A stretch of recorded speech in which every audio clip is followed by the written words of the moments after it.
और शहर कायद कराची की बात करें, जहां पर महकमा मौसमियात ने बारिश की पेशगोई करती है। मौसम सरमा की पहली बारिश 23 से 25 नवंबर के दौरान होने का इम्कान है और इससे सर्दी की शिद्दत में भी इजाफा होने का इम्कान है। हमारे नुमाइंदे नदीम शहजाद हमें आगाह करेंगे महकमा मौसमियात की इस पेशगोई के हवाले से।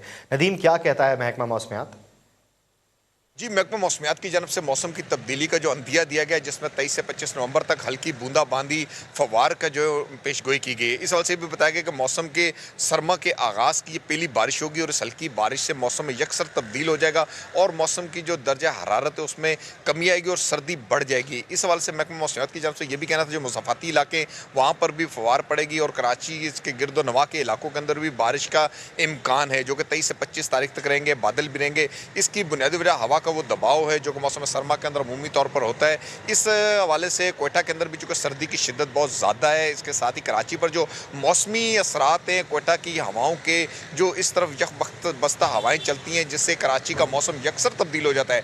अब चूँकि महकमा मौसमियात ने इस मौसम सरमा की जो पहली बारिश है उसके बारे में पेशगोई भी कर दी है कि ये बारिशें होने वाली हैं और हल्की पुल्की बारिशें रहेंगी, हल्की फवार रहेगी। लेकिन इसके साथ ही मौसम जो है वो तब्दील होगा और दर्जा हरारत गिर जाएगा, जिससे कराची की सर्दी की ये पहली लहर होगी। इस वजह से शहरियों को भी एहतियाती तौर पर आगाह किया गया कि गर्म कपड़ों का इस्तेमाल करें और गर्म अशिया का बहुत इस्तेमाल। शुक्रिया नदीम शहजाद।